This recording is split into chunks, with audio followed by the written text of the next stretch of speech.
It all started one morning when I stepped onto my porch, coffee in hand, only to discover an empty space where my cherished tomatoes had been the day before.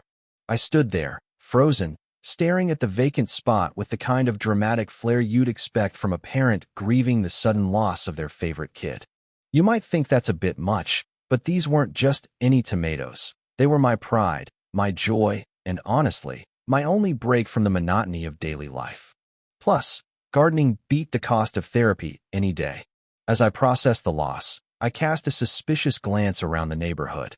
The peaceful suburbs, perfect lawns, friendly smiles, suddenly felt like a scene from a crime novel. Someone had trespassed onto my property and swiped my flawless, sun-ripened tomatoes, and I was determined to find out who. Taking a deep breath, I told myself this wasn't some gritty detective story yet. Maybe it was just a fluke, or perhaps a squirrel with a refined palate. The thought of a raccoon hosting a lavish tomato banquet at my expense was oddly comforting compared to the alternative, a neighbor sabotaging my sanctuary. Shaking off the paranoia, I went back inside, resolved not to overthink it. But the calm didn't last. 2 days later, it happened again. This time, the thief didn't even leave a trace. They'd taken every last tomato, leaving only pitiful leafy stubs behind. My frustration boiled over. I wasn't about to let these tomato bandits win. It was time to get serious. Armed with my phone camera and a shiny new wireless security system, I kicked off my new gig as a part-time gardener and full-time sleuth. My top suspect? Linda. Yes, that Linda, the notorious head of our homeowners association. She was infamous around here for her obsessive lawn inspections, snarky emails, and enforcing rules no one else seemed aware of. Linda had always taken a weirdly keen interest in my garden, especially my tomatoes. She'd critique them during her routine patrols more than once, even suggesting I use more symmetrical tomato cages to uphold community standards. I knew she disapproved of my laid-back gardening style, and honestly, I enjoyed ruffling her feathers by ignoring her nitpicky advice. So, I started watching her, looking for clues. I didn't have to wait long. That same evening, while I watered my plants and played it cool, I caught Linda strolling by with her yappy little terrier, Duke. Her eyes zeroed in on my garden, or what was left of it. When she noticed me watching, she flashed an overly cheery smile, waved theatrically, and chirped, "Oh, what a pity about your tomatoes. Guess gardening's not for everyone." Her tone dripped with just enough smugness to fuel my suspicions. I smiled back, muttering something about pesky raccoons, though deep down I knew a far sneakier creature was at work, one in floral blouses and practical loafers. After she sauntered off, I set up my surveillance camera, tucking it discreetly among the leaves like a secret agent on a mission. I adjusted the angle, checked my phone, perfect. If Linda or anyone else came back, I'd have proof. The next morning, I woke before dawn, buzzing with anticipation as I reviewed the footage. At first, it was just the usual, birds chirping, leaves swaying in the breeze.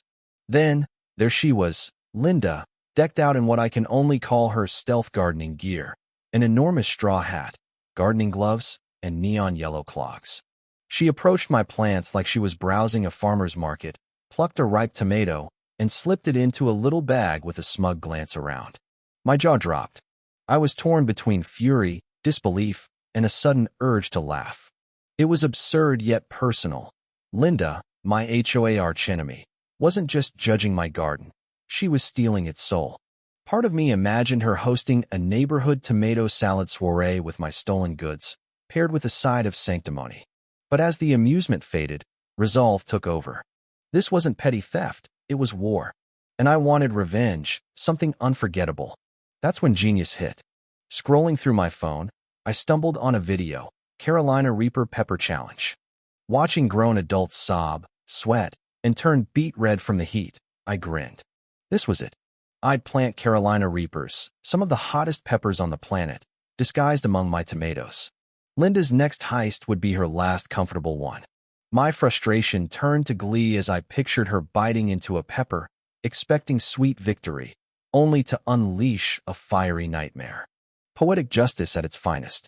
Soon, I was at the local garden store, chatting up a confused cashier about my plan to plant the world's hottest peppers next to my tomatoes.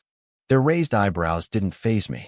Within hours, I was sowing Carolina Reaper seedlings among my tomato plants, quietly apologizing to the peppers for their perilous mission. As I stepped back to admire my handiwork, excitement surged.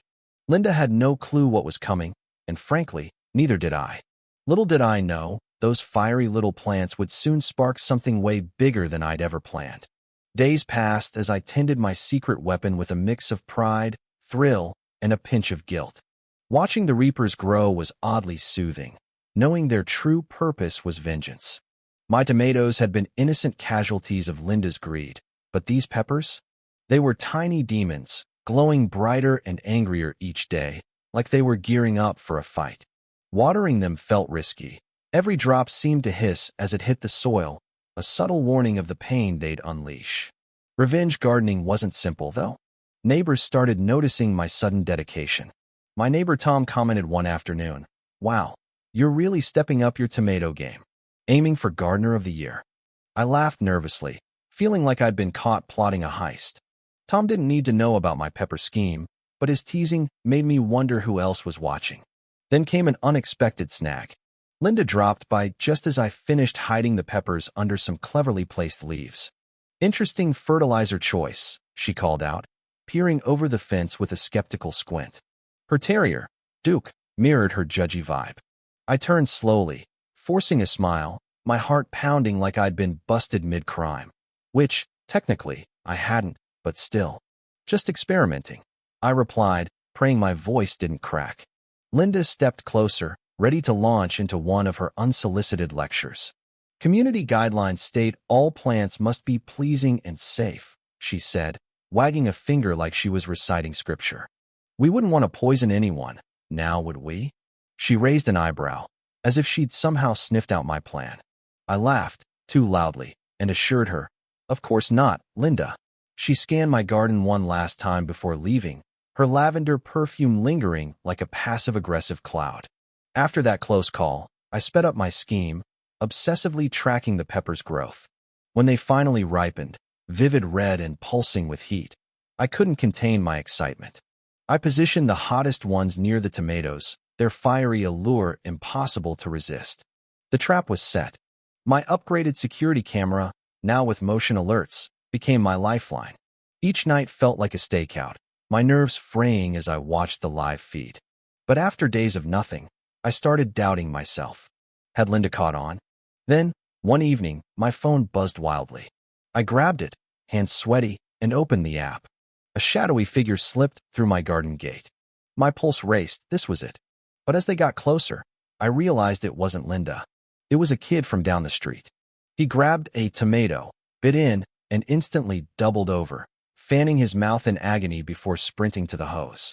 I felt a twinge of guilt watching him suffer, but a petty part of me smirked.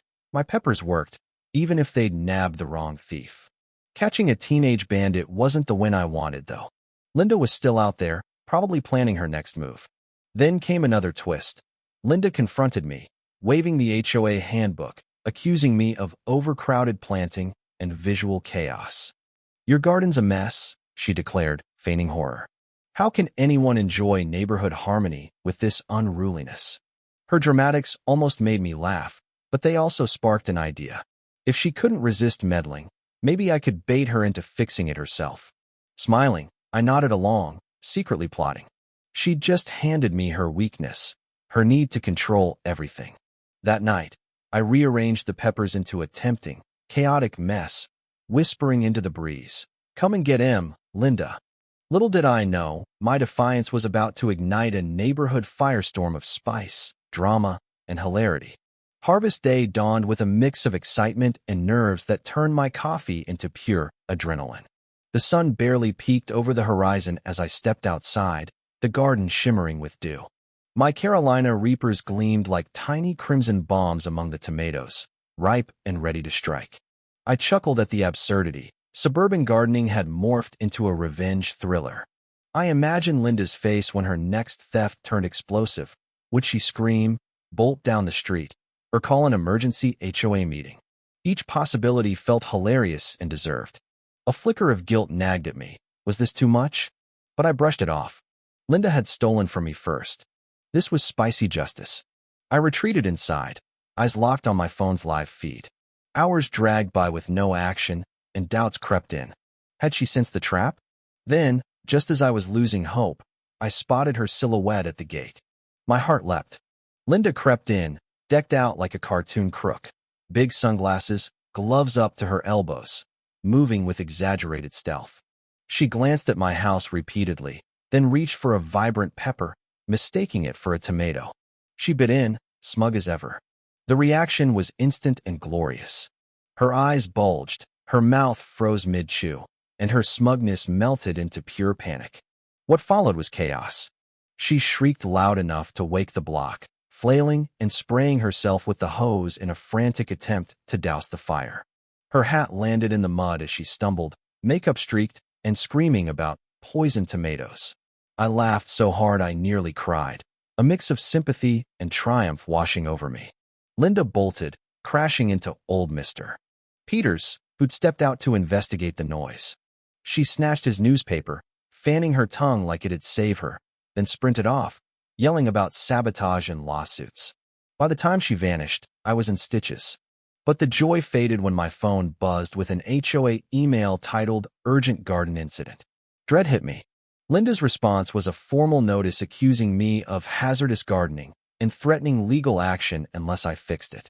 I laughed bitterly. She turned her own crime into my fault. This wasn't just a petty spat anymore. It was a legal mess. I fired back with my video evidence, knowing it had escalated beyond tomatoes into a war of HOA rules.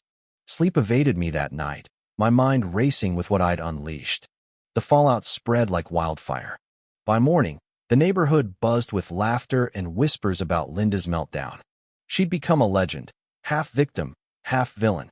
Some neighbors gave me sly thumbs-ups.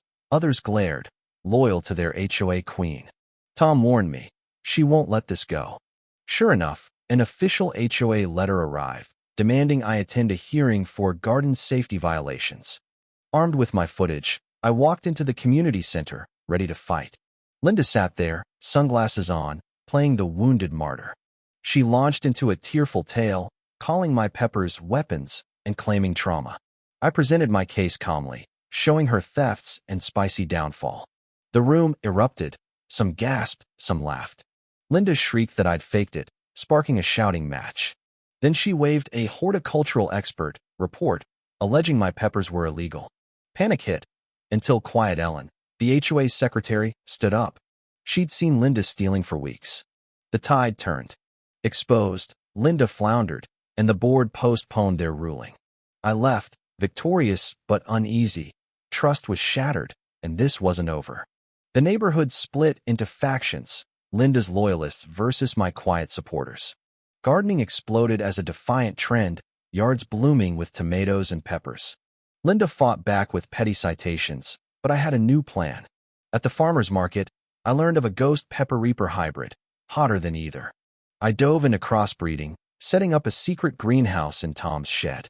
As my hybrid grew, the next HOA meeting loomed. This time, I wasn't just defending my garden. I was fighting for everyone Karen had bullied. At the meeting, Linda ranted about my dangerous crops. I offered her a slice of my hybrid. She took the bait, and the room watched her collapse into a sweaty, gasping mess. Laughter roared, her power crumbled, and the board dropped her complaints. That night, savoring a tomato in peace, I smiled. Gardening had sparked a rebellion, and I'd won.